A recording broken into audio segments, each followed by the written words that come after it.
And the craziest part of it to me is that we will spend hundreds, sometimes thousands, on the mask, on covering up our natural hair, whether that's with a weave, with a wig, with a ponytail, with that sleek ponytail, anything that gives you the resemblance of what the European standard is, just so society will accept you for who you are. But what is the perfect afro? Like, when I think about what a perfect afro is, I always think of like the movies where you see fullness of an afro, but in reality I don't think a lot of people's natural afros are like that. But even if we achieve the perfect afro for free, a lot of us are not going outside in our natural hair for others to see. Back in the day, I would rock braids, and as soon as I took them out, I could see the lengthening, because you obviously keep your braids in for a long amount of times that you can actually see the difference. A lot of people straighten it out, do a quick length check to see how long it's got, take a few photos because you're feeling pride seeing your natural hair, and then you put it away again. Many of us are still reaching for wigs and weaves and clinging to the idea of them being a protective style instead of embracing our natural hair by having it on show. And I do think part of having your hair out on show is a love language to yourself. It's letting yourself feel like you deserve to be seen fully. Your natural hair shouldn't be a secret. We have been conditioned to believe that our natural hair is like a private thing. And when I think about my own journey embracing my natural hair, it has taken years, absolutely years. I sit here as a qualified trichologist who's 35 years old, and to this year has been the first year I've fully embraced my natural hair without having to feel the pressure to have extensions, but letting my hair just do what it wants to do, washing my hair as more frequently than I used to before. And I think I've always leaned into education as being a part of my own self-discovery and identity. Me educating myself around hair in turn has kind of broken some of the limiting beliefs that I used to have about my natural hair.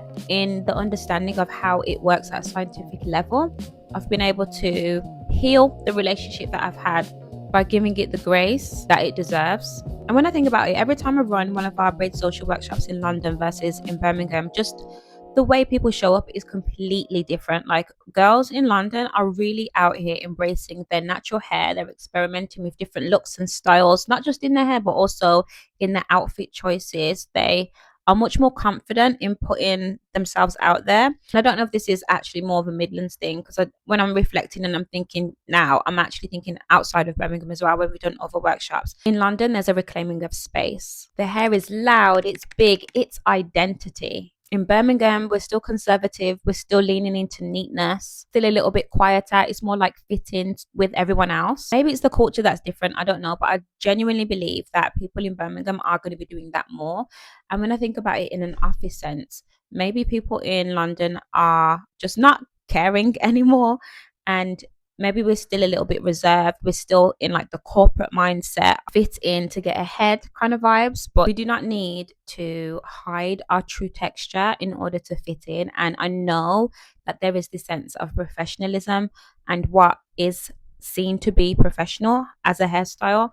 But regardless of how I show up with my hair, I'm definitely going to still get the job done. But here's the truth that they don't want you to know. This isn't a modern day beauty trend. If we look back in time in history, the Tignon Laws that were in 1700s had legal legislation in place forcing Black women to cover their natural hair. Why? Because our natural hair was considered a threat. Black women's hair would draw attention specifically to white men because of our creativity with styles, our volume, and our texture. During this time, many Black women were entrepreneurs and we owned property, so this was a tactic really to humble us, placing this law across all Black women, and they didn't want us to outshine other races. This is something that has been instilled in us from a very young age. So when you do hear that voice in your head that's telling you you need to slick back every single kink and curl in your hair, remember that it's actually a 300-year echo telling you that natural hair is too much. That isn't your real true voice. And I'm so grateful to see so many more of us rocking our natural hair. This isn't to say that you will not see me in a wig and a weave, because honey, if there's anything that I'm going to do, it's experiment with my hair. There's a certain air to you when you fully embrace your natural self, putting your natural hair in the same bucket really as all these other styles that you're willing to experiment with. And it's not just that you're experimenting with styles that you think would be acceptable, but it's also the styles that make you feel empowered. Like me with my braids like and cornrows all the way to the back of my head just like this, and even though it's short, I feel amazing, I feel beautiful. But a lot of other people might just see this as doo-doo braids or a preparation before I do a wig or before I do a weave. Like, no, this is the full style. I love the full style. I don't even feel like I need extensions to feel beautiful like this. And that's the difference. Realizing that my hair is perfect as it is. It doesn't need to be straightened, or even this idea of I need to add something to it for it to be better. And even when I'm thinking about the clean girl aesthetic that is out in the world right now, a lot of us aren't really rocking our natural afros in the clean girl aesthetic. And I almost feel like visually it fits perfectly for the person who is embracing their natural hair. Why wouldn't you also embrace your beautiful afro within that aesthetic itself? It's like it's fine for the runway, but when it comes to the day-to-day life of someone, it's not. I always imagine the clean girl aesthetic to be slick back pony, minimal makeup. You're not really doing too much. Since I've been rocking my natural hair, I have to say that nothing feels more satisfying, more at ease. That in itself is like should be part of the clean girl aesthetic, because the clean girl aesthetic teaches you to not do too much. But because we've been following suit for centuries about what our natural hair is allowed to do, isn't allowed to do, a lot of us don't even know how to start being ourselves. So I've prepared something for you that's going to help you burst that bubble and help you to identify just how amazing you are. These are your 5 structural steps to help you stop hiding. Step number 1 is to audit your mirror time. I want you to take a mirror or look in a mirror and for 60 seconds, stop looking at what your hair isn't and start embracing it for what it actually is. This is going to require that you have your hands in your hair. I want you to literally look and see how easy your elasticity bounces back. I want you to observe how beautiful each of your coils are and your kinks are, and also the differences in different parts of your hair as well. For me, for example, I have like a very loose curl in the back of my head, but in the middle, that's where I have tighter curls, and in the front again I've got looser kind of kinky curls. And because I'm observant, I know what products work best in different parts of my hair, and I have an expectation for the end result to be different as well, because I know my hair's going to react differently. I think mirror work, observing your natural hair, is so important, because I don't feel as though many people fully appreciate just how beautiful they are with their natural hair. And I say this because people are so used to looking at themselves with a wig or with a weave that they think that their hair doesn't suit them. But if this is your natural hair that you was born with, how can your natural hair not suit you? What's your views on like natural hair? Like, let's say not any wigs or anything, just I don't really have my natural hair out. why? I think it's tough. It's like my hair's 4C, so that's like tough hair. Mhm. It's annoying to deal with. It's stressful, and I don't think it suits my face. Like, I don't know how to explain it. Some girls like be natural and stuff and have your hair out. I'm not one of them. So it does take time for you to experiment with your natural hair, observe how it frames your beautiful face. Every wrinkle, every curl, every coil that drops in or around, or even grows up and out and away from your face, allow it to frame this, because this is the prize right here. This is the golden ticket to everything. It's T.I.'s daughter, and she feels as if her 4C hair does not fit her. She said, I hate to say / admit it, but I'm so sad that I have my dad's hair texture. Sad because it's so much to deal with / manage.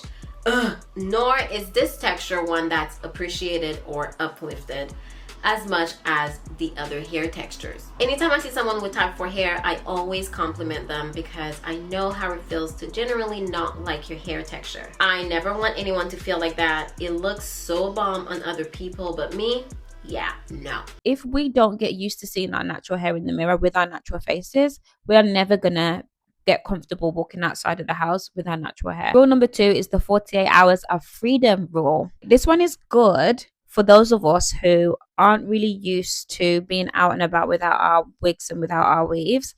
And this is a 48-hour rule, which is also advantageous for your hair and scalp health as well, because it's all about taking breaks between your styling techniques. So the 48 hours is about omitting the mask, whether the mask is a wig or the mask is a weave or even extensions, because a lot of people wear braids, back-to-back braids without having a break.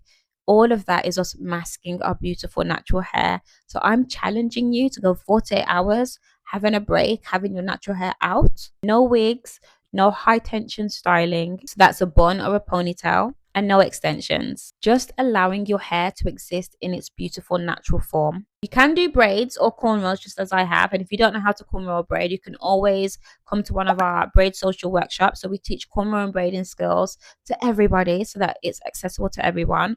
You're more than welcome to come, and we're up and down the UK. I'll leave a link in the description bar below so you can hit Eventbrite and see what location is going to be nearest to you. But it's all about desensitizing ourselves to our own silhouette. The third one, and this is so important, is measuring our hair by elasticity instead of measuring it by length. Your hair's health isn't about how long it grows. It's about how that snapback game is working for you. Your hair shrinking is a good sign. Shrinkage actually signals good amount of health in your natural hair. And if you think about a lot of the styles that we have, whether you're going to a hair professional who is going to install some braids for you, a lot of the time they ask you to come with your hair blown out. That is the opposite of shrinkage. Or if you're going to get a ponytail, they're asking you to come with your hair blown out, and then they'll straighten it, and they'll use products that don't actually have water in the formulation a lot of the time. So I'm noticing people are using more hairsprays and stuff to create a beautiful slick back pony. And I love me a slick back pony, trust and believe. So a lot of the styles that we're having are actually requiring a lot of heat. They're requiring our hair to be stretched frequently. It's the absolute opposite, basically, of elasticity and encouraging our hair's elasticity and moisture retention. If your hair shrinks, it's alive, and that's the new metric. Number 4 is replacing tension with reinforcement. It actually segues really nicely from the last point that I just made, but using products that actually encourage your hair's volumization, if I think that's a word, encouraging your hair to grow outwards, be voluminous and beautiful and full, instead of products that flatten or try to tame your natural hair. For example, if a product is requiring you to pull your hair in order for it to work, that's the opposite of what we want to use. And again, this can be a 48-hour rule. I would say the 48-hour rule would be a minimum. Additionally, I want to say, if you are out and about and you're noticing that someone has really made an effort, especially whether it's in their natural hair or whatever, give them a compliment. I'm not a girl who's always going to be slicking back my edges. Sometimes I just like a little puff around the edge, and I think it's great for us to be able to reclaim our sense of identity through experimenting. And experimenting can also look like not flattening, not taming, going against the grain, and just being you and remembering who you are and how amazing you are, and not being afraid to show up as that person. I say this to say that I've been on quite the journey with my own natural hair. For example, I don't think, when I'm thinking about the perfect afro, that my hair fits the mold of a perfect afro. My hair's quite fine, for example. It isn't shoulder length at all. My hair shrinks quite easily, and it really is the opposite of what other people might see as a beautiful natural head of hair. And I think growing up and also while starting Ivy Wild, I really struggled with that actually, because I felt that I should be presenting my natural hair in a certain way in order for you guys to feel like I'm a professional, that I know what I'm talking about, because of course the proof is always in the pudding when it comes to our natural hair. However, I believe that me showing up as my most authentic self, having these conversations with you, should encourage you to want to do that yourself as well. And it's about us reorganizing and helping us to reframe in others' minds what the standard is. And I think our standard can't be measured against a lot of these European standards, because it's not the same at all. And I always think about, even like when we're trying to measure length, for example, why does your hair have to be straightened down your back in order for you to measure length? Your hair naturally wants to grow up and out. Why can't that be the standard? Why can't, oh, my hair has grown a little bit more up here instead of like down here when we're straightening it? And I think just that in itself shows you that a lot of us are still thinking about our hair based upon European standards, and I want to reframe that completely. Pride isn't a destination that we reach when your hair is finally waist length. It happens on a random Tuesday when you decide, actually, I'm going to wash my hair today, and it's my second time I'm going to wash my hair this week. I'm not going to wear a wig, and I'm not going to wear a weave. I'm just going to experiment with my natural hair. I'm going to let it do its thing, and that can be a way for us to be prideful about our appearance as well. It's about the honest and steady work of trusting yourself, and you'll notice that everything that I'm teaching you on these YouTube videos are going to be about longevity and that loving relationship that you have with your natural hair. Start waiting for the version of yourself that doesn't exist. I'm Shireen. I'm a qualified trichologist and the founder of Ivy Wild. I really hope you enjoyed today's video. I really enjoyed recording this video, and I know it's a little bit of a break from our scalp health series that we're recording at the moment. If you did enjoy the video, please share, please like. I would love for you to drop me a comment down below. I love responding to comments. And if you've got any questions or queries or anything, or you have any other discussion points that you think I should touch on that are similar to this video, please drop that in the description, in the comments section below as well. Thank you for watching, and I'll see you in the next video.